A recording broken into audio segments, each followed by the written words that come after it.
pessoal, eu sou o Guilherme e hoje eu vou falar um pouco sobre a contracepção e a terapia de reposição hormonal no contexto da Covid-19. Então, falando da contracepção, a gente sabe o quão importante é a utilização e o acesso aos métodos contraceptivos, especialmente levando em conta que no nosso país cerca de 54% das gestações ocorrem sem um planejamento adequado. Então, sabendo disso e com esse cenário de pandemia, qual seria o papel da contracepção? Então, pelo fato da Covid-19 ser uma doença relativamente nova, ela ainda carece muito de estudos, mas já temos algumas pesquisas no que diz respeito a gestantes acometidas com o vírus, e essas pesquisas descreveram alguns resultados adversos nessas mulheres.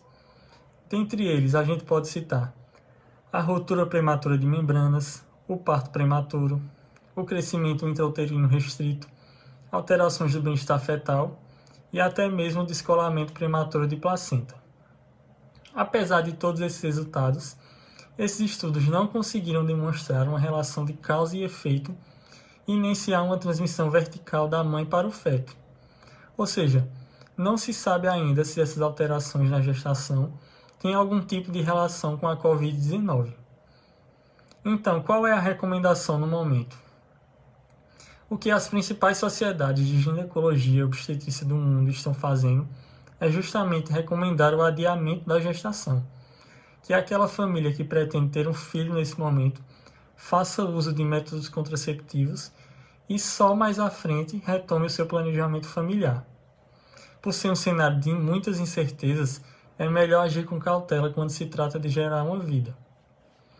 Então, para fechar essa parte de contracepção, é importante consultar um ginecologista obstetra para receber orientações mais detalhadas e saber qual é o método contraceptivo mais eficaz e seguro no seu caso.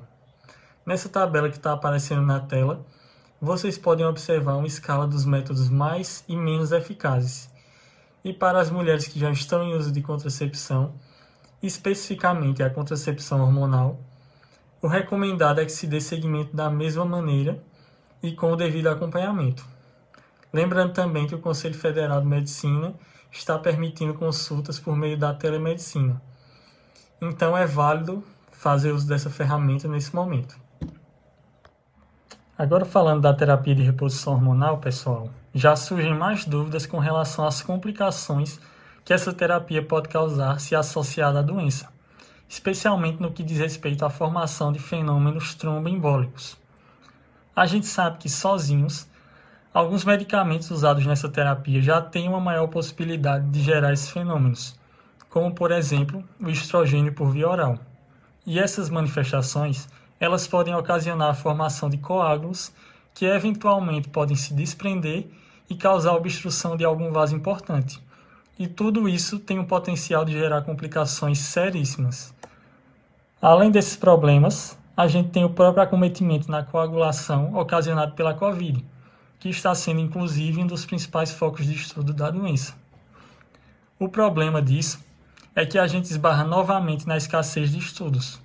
Ainda não foi feito nenhum estudo que correlacione a terapêutica de reposição hormonal com a Covid-19. Então, o que os especialistas estão fazendo por hora é entrar em consensos baseados no que já se sabe previamente sobre esse tema.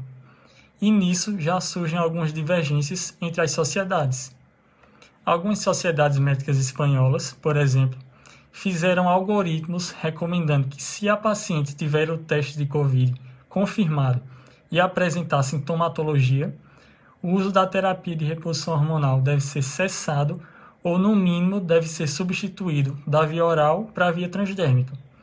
Isso associado ao uso de heparina de baixo peso molecular em doses profiláticas, para auxiliar na anticoagulação.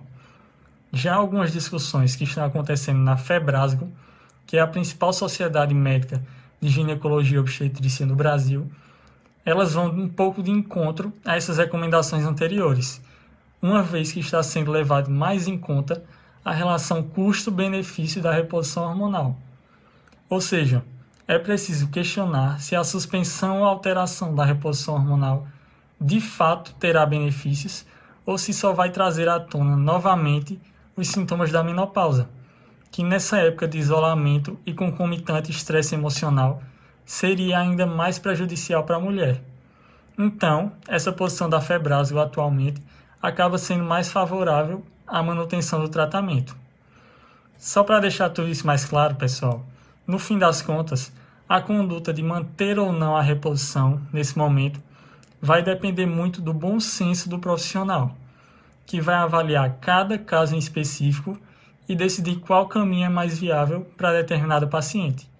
E antes de encerrar, só um último adendo para lembrar que em casos graves, nos quais há internação em unidade de terapia intensiva, já é consenso que o profissional deve suspender tanto a contracepção hormonal, como também a terapia de reposição hormonal, e administrar heparina de baixo peso molecular, justamente pelo risco considerável de comprometimento na coagulação.